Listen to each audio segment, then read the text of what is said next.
Welcome back to the channel. Today, we're going to go through and cover exactly what you've all been asking for as we recontinue the series. I get back into the YouTube channel and help all of you to be successful. Today, we're going to go through and talk about automating estimation directly with custom formulas in your Bluebeam Revu environment.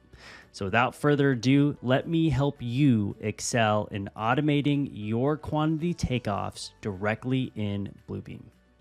Alrighty, so I have this PDF set already open. We're going to go through and quickly place some of our already curated custom markups. And if you haven't checked out my flooring estimation previous one, go through and check that out. Oops, I need to apply a scale. This is the wrong scale. Let's go through and apply the right scale. And then I have some additional ones here. These ones already have this customization pre-built into the tool sets, and that's what I'm going to teach you today. So basically right here down in the markups list, you have your flooring, and I should probably show my labels so I know what these are. You have tile and you have carpet. And right here, I already have a pre-formulated cost. Now this can change. If you wanted to come in here and just change the cost, you could, but this is just pre-formulated in terms of what I'm presetting, so that when I go through and make the markup, it's automating this cost estimating directly here in the markups list. And how did I create these, right? And then how did I also add them into my pre-existing custom tool sets that you went through and created? Well, down here, there's the markups list dropdown. You can go through in the columns. You can go to manage columns here.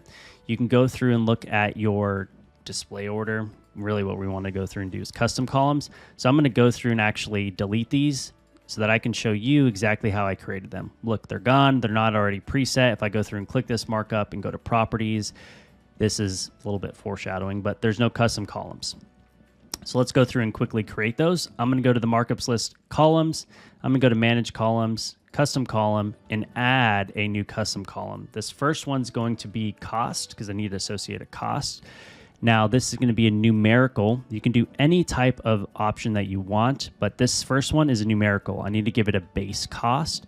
The format is going to be a numerical number or percentage or currency. Well, of course, it's going to be currency, right? It's a dollar amount. You could change it if it isn't dollar, right? If you're using some type of other, if you have different currency, 2 decimal places, perfect. I'm done with that one. Now it's time for the formula. I'm going to go through and hit add, and I'm going to hit total cost. There we are. And then the type is going to be formula driven. So Revu does formulas. Little caveat there. It doesn't excel in complex formulas. It's not Excel. If you have Revu complete, you can do a transfer via quantity link to dynamic information. Now, if this is something you want, please post that in the comments below. I will create that video for you, showing you that complete tier quantity link driven data. Yeah. Anyways, let's go to the expression. So this one's going to be cost, the one I just created, times. Now, some people do this differently. If you do measurement, that means it's going to always give you a total through the measurement itself. Or you can do it by specific type of variable like an area, because you're only going to do it on the specific area markups. I'm going to do measurements just overall. This is going to give me a currency value, 2 decimal places, dollar amount. Now, include totals. This is important if you want to have the overall totals title, and I'll show you what that looks like. So I'll hit OK. Now, me making these automatically saves it to the PDF, which is great. But I want to reuse this for later use. So you need to hit save to profile so it always stays on the profile, even if I close out the PDF set itself. Now that this is done, this isn't preset. I can come in here and enter my dollar amount if I wanted to, and it will do the multiplication for me because it's times the area. I want 275.0. Thank you. No. There we go. That makes more sense. Now this is great, right? If I go through and change this markup, it's going to change that multiplication. But if I go through and place a new markup of tile, it's not going to have a preset amount of numbers to it because there's no dollar amount preset to it. Now, how do I do that? You go to your tool set, and in that tool set, that markup, you select the markup. You go to properties, you scroll down in the properties, you'll now see custom. This is where you can add your preset. It's going to be 2.75, enter. Do not place the markup, hit escape. Now I can come back and place my newer one that has the preset, and you'll see the preset already predetermined for that amount of area cost, well, measurement, because remember we multiplied it by the measurement column, and that's the measurement that it's given here. So it's times square foot, gives me that overall cost here. So now I can go through and make those. Same thing with carpet. It's not predetermined, so I can select here. Then I can go through and actually change this. We'll do $3 a square foot. Now I can go through and delete this one to show you what it will look like. Hey, I'm starting my new measurements. Perfect, done. Hey, I'm gonna go and open up a new PDF set here.